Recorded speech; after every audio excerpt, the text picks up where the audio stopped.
Perkenalkan, nama saya Aprilia Ramayanti, saya sebagai rakyat juga. Perkenalkan, nama saya Lintang Rana Saputri, saya sebagai ratu. Perkenalkan, nama saya Rafael Krisulah Terasta sebagai raja. Perkenalkan, nama saya Indah Pratama, saya sebagai kameramen dan rakyat satu. Perkenalkan, nama saya Muhammad Remal Faiz, saya sebagai rakyat 2 dan Gilang Rukmini. Perkenalkan, nama saya Ica Margareta, saya berperan sebagai penasehat dan narator. Perkenalkan, nama saya Jessica Febrianti Putri Kasari, saya berperan sebagai penjual perhiasan dan putri. Dikisahkan pada zaman dahulu kala di Kalimantan Barat terdapat sebuah kerajaan yang bernama Kerajaan Ketangguhan yang dipimpin oleh raja yang arif dan bijaksana, yaitu Prabu Suwartalaya dan Ratu Purbamana. Rakyatnya hidup tenang, makmur, tentram, damai dan sejahtera.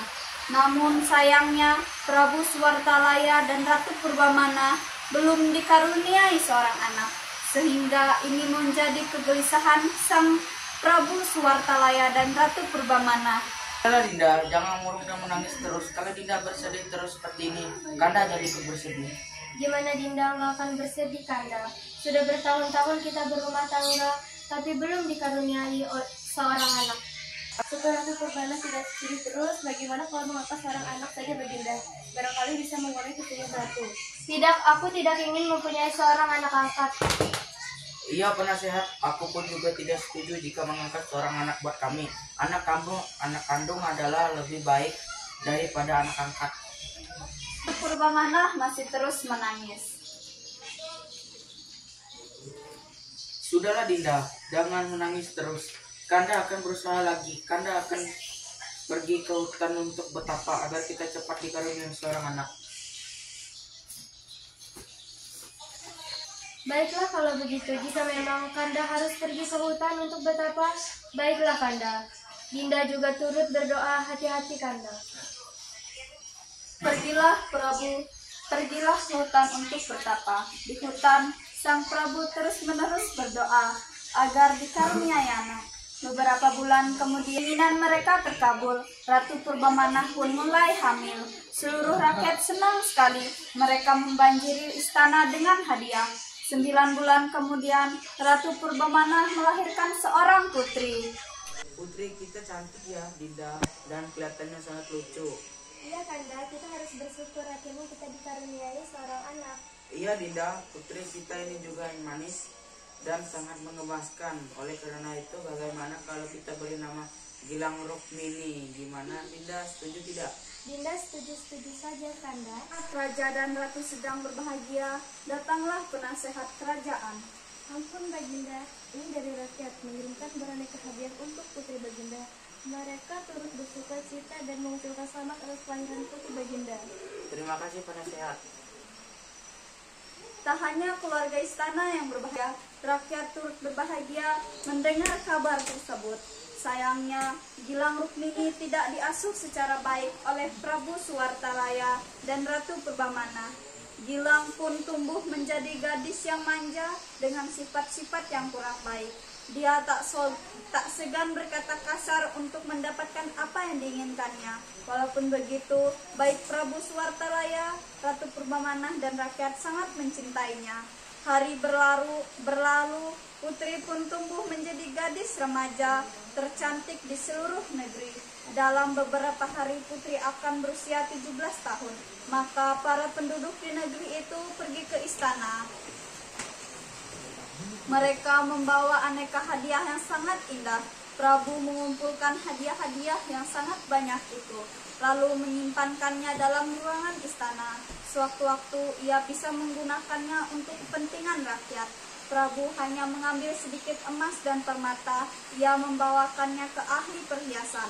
Adegan 3. Bu, tolong buatkan kalung yang sangat indah untuk putriku. Dengan senang hati yang Ahli perhiasan itu lalu bekerja dengan sibuk sebaik mungkin.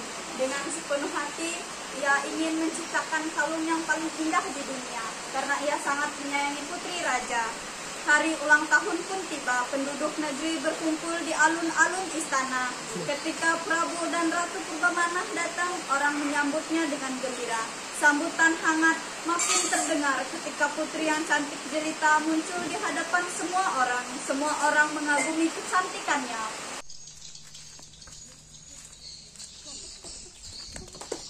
Putri dan Ratu telah datang. Wih, cantik sekali ya, Putri Prabu. Ya, aku jadi iri melihatnya.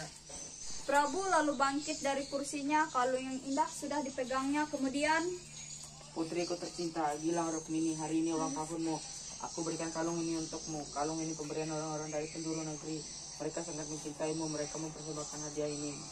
Karena mereka gembira melihatmu tumbuh menjadi dewasa. Pakailah kalung ini, nak. Putri menerima kalung itu, lalu ia melihat kalung itu sekilas. Kemudian, kalung apa ini? Kalung ini jelek, aku tak mau memakainya. Kalung indah terbuat dari emas permata itu dilempar begitu saja oleh Putri. Sungguh ku tak menyangka Putri Baginda berbuat seperti itu. Kalung yang indah itu pun rusak, emas dan permatanya tersebar di lantai. Seluruh rakyat yang hadir terkejut. Tak seorang pun bicara. Suasana hening. Tiba-tiba Ratu Purbamana menangis melihat perilaku putrinya. Rakyatnya pun mengikuti menangis melihat Ratu Purbamana menangis. Akhirnya semua pun meneteskan air mata hingga istana basah oleh air mata mereka. Tiba-tiba muncul mata air dari halaman istana. Airnya keluar sangat deras yang makin lama makin banyak. Hah? Ada air. Ah, tiba-tiba air ini membentuk kolam kecil. Kan ini banjir. Kejadian tersebut, rakyat berteriak-teriak kebingungan, panik, ketakutan, dan tiba-tiba istana pun dipenuhi air bagai danau. Lalu danau itu makin besar dan menenggelamkan istana. Kemudian terciptalah sebuah danau yang sangat indah. Nama danau itu dikenal orang sebagai Telaga Warna. Warna itu berasal dari bayangan hutan, tanaman, bunga-bunga, dan langit di sekitar telaga. Namun orang mengatakan warna-warna itu berasal dari kalung putri Gilang Rukmini yang tersebar di dasar telaga. Selesai. Ya, sekian dari kami. Terima kasih. Bye-bye.